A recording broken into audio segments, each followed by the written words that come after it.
இப்படி வந்து ஒரு 4 ஸ்டேஜஸ் ஆஃப் ஒரு ஃபைனான்ஷியல் மாதிரி பார்த்தா இதை வந்து இப்படியே வந்து மார்க்அப் டிஸ்ட்ரிபியூஷனாகவும் இருக்கலாம்.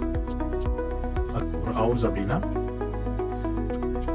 33 கிராம் இந்த மாதிரி வரும். 22ல் இந்த ரீஅக்யூமுலேஷன் ஸ்டார்ட் ஆகி 2022ல் ஸ்டார்ட் ஆகி 700 800 ஸ்டார்ட் ஆகி 2700 வரைக்கும் போயிருக்கு அப்படின்னு சொல்லிட்டு ஒரு வெப்சைட். இது இந்தியன் ஸ்டாக்ஸ் பார்க்கறதுக்கு ஆன ஒரு வெப்சைட்டு. ஸ்கிரீனர் www.screener.in போட்டீங்கன்னா மேலே போச்சு. ப்ரைஸ் வந்துட்டு ஒரு 20 ரூபாயிலிருந்து ஒரு 80 ரூபா வரைக்கும். ஆனால் இன்னைக்கு 180 ரூபா போயிட்டு இருக்கு. இப்போ வந்து மேலே ஏறிக்கிட்டு இருக்கு. பட் இது வந்து சின்ன அப் ட்ரெண்டு. இதுதான் நான் சொன்ன screener.in Indian stocks searching platform.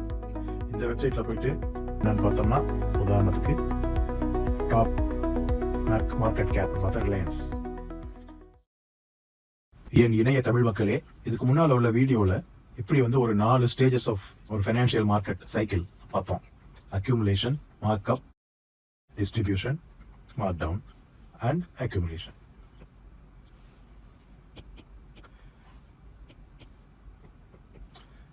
அதே மாதிரி இப்போ அதை பேஸ் பண்ணி இப்போ இந்த சார்ட்டு நம்ம வந்து செபி ரூல்ஸ்னால இந்தியாவுடைய ஸ்டாக்ஸ் அந்த கம்பெனியுடைய பேர்கள் எதுவும் சொல்லாமல் அந்த பேரெல்லாம் அழிச்சிட்டு இதில் வந்துட்டு காமிக்கிறோம். நீங்கள் வந்து எந்த சார்ட், ஒரு ட்ரேடிங் வியூன்னு ஒரு ஆப் இருக்குது.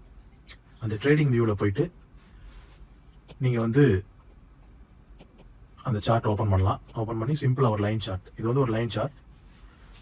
அந்த லைன் சார்ட்டில் போயிட்டு இது வந்து எல்லாம் ஒரு நிஃப்டி 50ல் டாப் 50 கம்பெனிஸோ அல்லது எது வேணாலும் நீங்கள் பார்க்கலாம். இப்போ இந்த சார்ட்டை பார்த்தீங்கன்னா இது வந்து ஒரு வீக்லி சார்ட். 2016 இருந்து 2025 இப்போ கரண்ட் ஆல்மோஸ்ட் நெருக்கி 2026 வரைக்கும் வந்துட்டோம்.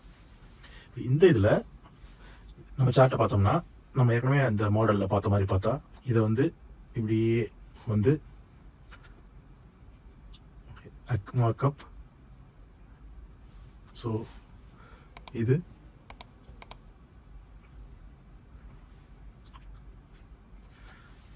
இதுலேருந்து என்ன தெரியுது அப்படின்னா, இதில் அந்த சார்ட்டை வந்துட்டு ஒரு லைனாக ட்ரா பண்ணுறோம் அப்படின்னா ஆவரேஜாக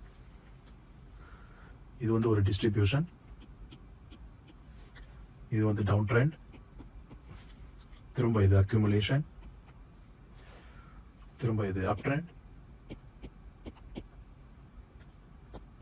டிஸ்ட்ரிபியூஷன். ஆனால் இது டிஸ்ட்ரிபியூஷனாக தான் இருக்கணும்னு அவசியம் இல்லை. ஏன் அப்படின்னா, மேபி இனி இந்த சார்ட் வந்து இன்னைக்கு கீழே இறங்குச்சுன்னா, ப்ரைஸ் கீழே இறங்குச்சுன்னா இது டிஸ்ட்ரிபியூஷன்னு சொல்லலாம். சப்போஸ் இதுக்கப்புறம் மேலே போச்சுன்னா அப்போ வந்து இது டிஸ்ட்ரிபியூஷன் கிடையாது. அப்போ வந்து இது வந்து ரீ அக்யூமுலேஷன் அப்படின்னு சொல்லுவாங்க. திரும்பவும் அக்யூமுலேஷன் அடுத்த ஸ்டேஜ், மறுபடியும் மேலே போகிறதுக்கு சான்ஸ் இருக்கு. இப்போ இந்த சார்ட்டை பார்த்தோம் அப்படின்னா இந்த ஏரியா டிஸ்ட்ரிபியூஷன், கீழே இறங்கி அக்யூமுலேஷன், அகைன் அப் ட்ரெண்ட், மறுபடியும் இந்த ஏரியா. இது டிஸ்ட்ரிபியூஷனாகவும் இருக்கலாம் அல்லது ஏற்கனவே சொன்ன மாதிரி ரீ அக்யூமுலேஷனாகவும் இருக்கலாம். அது ஃபர்தராக அது மேலே போகிறதுக்கு சான்ஸ் இருந்துச்சுன்னா அது ரீ அக்யூமுலேஷன், கீழே வந்துச்சுன்னா டிஸ்ட்ரிபியூஷன். இந்த சார்ட்டு கோல்டு ஃபியூச்சர்ஸ். இப்போ கோல்டு ஃபியூச்சர்ஸில் 1986 இன்னைக்கு டேட் வரைக்கும் உள்ள இந்த சார்ட் நீங்கள் பார்த்தீங்கன்னா ஒரு வீக்லி சார்ட்டு. இது வந்து டாலர்ஸில் இருக்கு. $4079 இன்னைக்கு ரேட்டில் $4079 ஒரு அவுன்ஸுக்கு. ஒரு அவுன்ஸ் அப்படின்னா 33 கிராம் இந்த மாதிரி வரும். ஸோ இதில் பார்த்தீங்க அப்படின்னா இது வந்து டிஸ்ட்ரிபியூஷன், இது அக்யூமுலேஷன், இது வந்து டிஸ்ட்ரிபியூஷன் கிடையாது. ஏன்னா இதுக்கப்புறம் மேலே போயிருக்கு. அப்போ இது மேலே போனதுனால இது வந்து ரீஅக்குமுலேஷன். நீங்கள் இதனுடைய டைம் லைன் பார்த்தீங்க அப்படின்னா 2022 இந்த ரீஅக்குமுலேஷன் ஸ்டார்ட் ஆகி 2022 $1,600 இருந்தது. அதுக்கப்புறம் $2,000 வந்து பிரேக் பண்ணிட்டு பிரேக் அவுட் மேலே போயிடுச்சு. இப்போ மேலே போயிட்டு இருக்கு.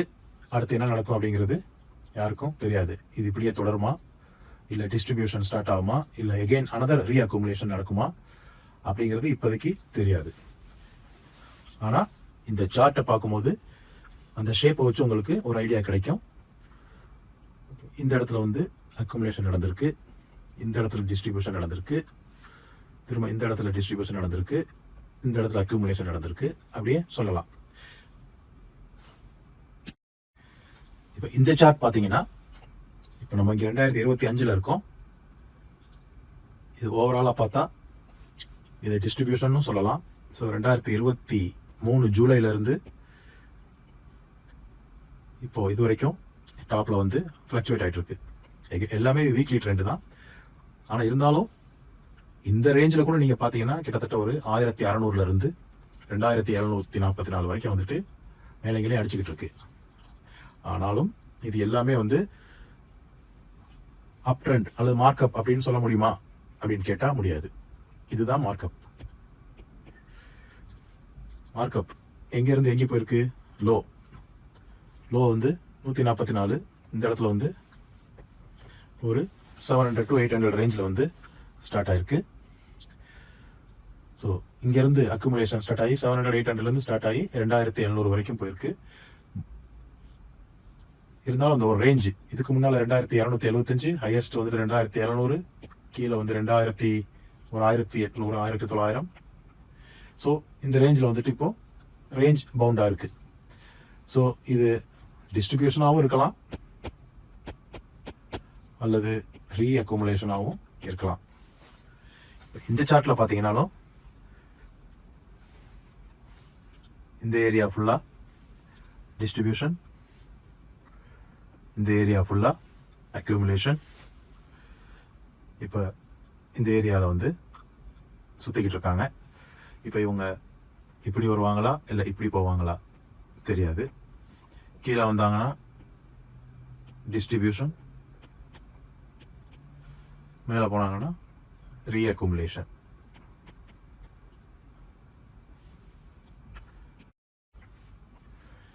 இந்த சார்ட்டு நம்ம ட்ரேடிங் வியூல இருந்து எடுக்கல. screener.in அப்படின்னு சொல்லிட்டு ஒரு வெப்சைட். இது இந்தியன் ஸ்டாக்ஸ் பார்க்கறதுக்கு ஆன ஒரு வெப்சைட்டு. ஸ்க்ரீனர் www.screener.in போட்டிங்கன்னா உள்ளே போயிட்டு அந்த கம்பெனியில் உங்களுக்கு தெரிஞ்ச கம்பெனி அல்லது நிஃப்டியில் அல்லது NSE எக்ஸ்சேஞ்சில் ட்ரேட் ஆகிற ஏதாவது ஒரு ஸ்டாக்கு, அதை நீங்கள் உள்ளே போய் பார்த்தீங்கன்னா தெரியும். அந்த ஏதாவது ஒரு ஸ்டாக்கை போட்டு இந்த மாதிரி ஒரு சார்ட் வரும். அதில் வந்து இந்த 50, 200, DMA, வால்யூம் இதெல்லாம் டிக் பண்ணிருந்துச்சுன்னா இதெல்லாம் வந்துட்டு அதே பாக்ஸில் டச் பண்ணி கட் பண்ணிவிடுங்க. ஒன்லி ப்ரைஸ் மட்டும் செலக்ட் பண்ணுங்க. அப்போ இந்த மாதிரி ஒரு ப்ளூ கலர் பென்லையோ சார்ட் வரும்.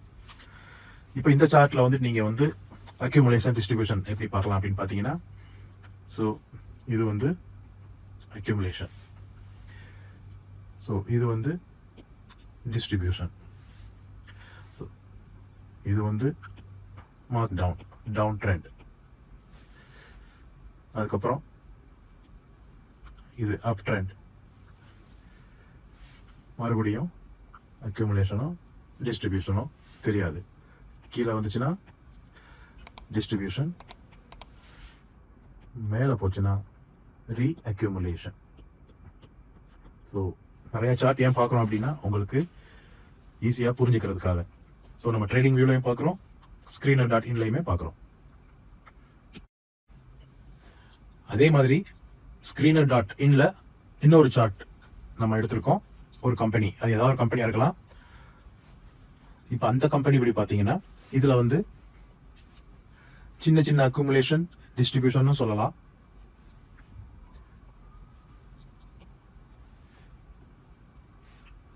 அல்லது இது எல்லாமே டோட்டலாகவே வந்து ஒரு அக்யூமுலேஷன் சொல்லலாம். ஸோ நம்மளுடைய டைம் ரேஞ்சை பொறுத்து இருக்குது. பெரிய லெவலில் பார்த்தோம்னா 2010 22 வரைக்குமே வந்து இது அக்யூமுலேஷனில் இருந்திருக்கு. ரேஞ்ச் பவுண்டாக ஒரு ரேஞ்சுக்குள்ளே தான் இருந்திருக்கு. 20 ப்ரைஸ் வந்துட்டு ஒரு 20 ரூபாயிலிருந்து ஒரு 80 ரூபா வரைக்கும். ஆனால் இன்னைக்கு 180 ரூபா போயிட்டுருக்கு. இப்போ வந்து மேலே ஏறிக்கிட்டு இருக்கு. பட் இது வந்து சின்ன அப் ட்ரெண்டு, இது ஒரு பெரிய அப் ட்ரெண்டு. பட் இது எவ்வளோ நேரம் நிலைக்கும் நீடிக்கும்னு தெரியாது.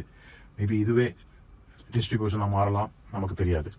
இப்போ நம்ம பார்க்குறது பிட்காயின், ஒரு கிரிப்டோ கரன்சியுடைய சார்ட், வீக்லி சார்ட். 2015 இன்றைய டேட் இன்னைக்கு வரைக்கும் 2025 நவம்பர். இப்போ இதில் வந்து நம்ம அந்த அக்யூமுலேஷன், டிஸ்ட்ரிபியூஷன், மார்க்அப் பார்க்குறோம் அப்படின்னா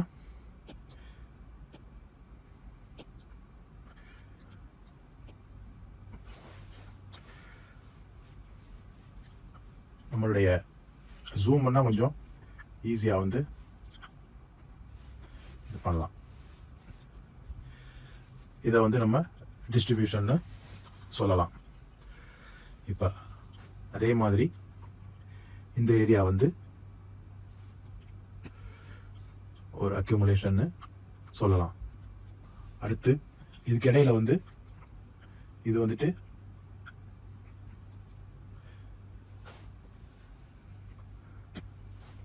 இது வந்து மார்க்அப் ட்ரெண்டு. அதுக்கப்புறம் இங்கிருந்து மார்க் டவுன் ட்ரெண்டு. இது மார்க் டவுன், இது மார்க் அப்.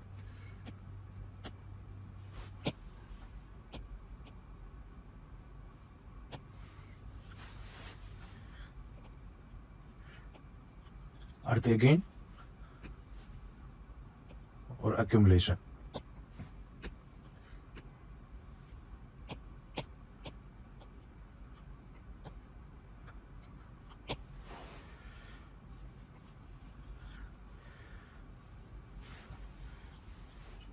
இப்படியும் சொல்லலாம். அல்லது இது வந்து ஒரு பெரிய லெவலில் பார்த்தோம்னா இது ஃபுல்லாகவே அக்குமுலேஷன் கன்சிடர் பண்ணலாம்.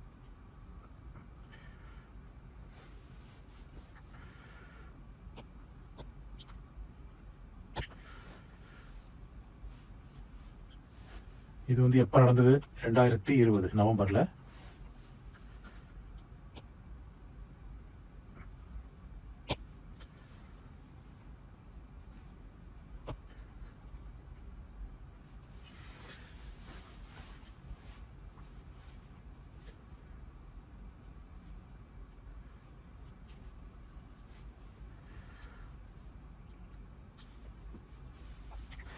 அது முடிஞ்சதுக்கப்புறம் மார்க்அப்.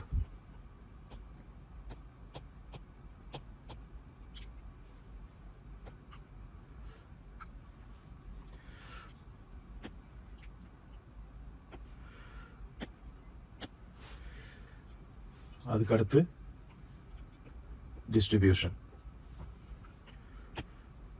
அடுத்து மார்க் டவுன். அடுத்து அக்யூமுலேஷன். ரொம்ப பர்ஃபெக்டா இல்லைன்னா கூட உங்களுக்கு ஒரு ஐடியா கிடைக்கும்னு நினைக்கிறேன். டவுட் இருந்தால் நீங்கள் கேட்கலாம். உங்களுடைய கமெண்ட்ஸ் மூலமாக உங்களுடைய கொரிக்கு வந்துட்டு ஆன்சர் பண்ணப்படும். அகெயின் வந்து ஸோ 2023 2024 வரைக்கும், டிசம்பர் 23 வரைக்கும் இது ஒரு அக்யூமுலேஷன். ஈவன் தான் ஸ்லோவாக மேலே ஏறிட்டு இருந்தால் கூட இது வந்து ஒரு அக்யூமுலேஷன்னு சொல்லலாம். அல்லது இதை வந்துட்டு ஒன்று கொஞ்சம் பெருசாகவே கூட சொல்லலாம். இது ஃபுல்லாகவே அக்யூமுலேஷன் கூட சொல்லலாம். இது பிட்காயின் கிரிப்டோங்கிறதுனால வந்துட்டு ரொம்ப வோலடைலிட்டி ரொம்ப அதிகமாக இருக்கும். அதனால வந்து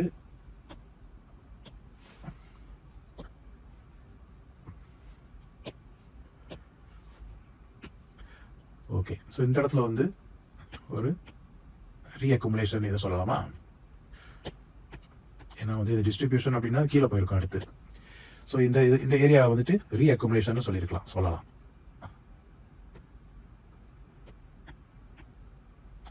இது எப்போ இருந்துன்னா இப்போ வந்துட்டு இது வந்து 25th டிசம்பர், அந்த டிசம்பர் 23 இருந்து அந்த பக்கம் அக்டோபர் 24 வரைக்கும் ஃப்ளக்சுவேஷன் மேலே கீழே அடிச்சுக்கிட்டே இருக்கு. எவ்வளோ ரேஞ்சு? $55,000 $70,000, எல்லாமே டாலரில் இது கிரிப்டோ, இந்த பிட்காயின்.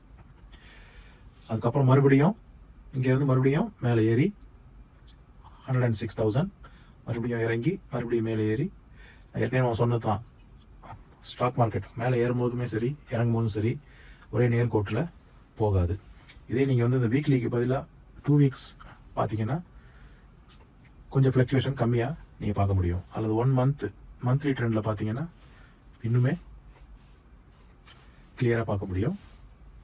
ஸோ இப்போ வந்து இன்னும் கொஞ்சம் பெட்டராக வந்து நம்மளால் வந்து அந்த அக்யூமுலேஷன் ரீஜனையும் டிஸ்ட்ரிபியூஷன் ரீஜனையும் நம்மளால் வந்து கண்டுபிடிக்க முடியும்.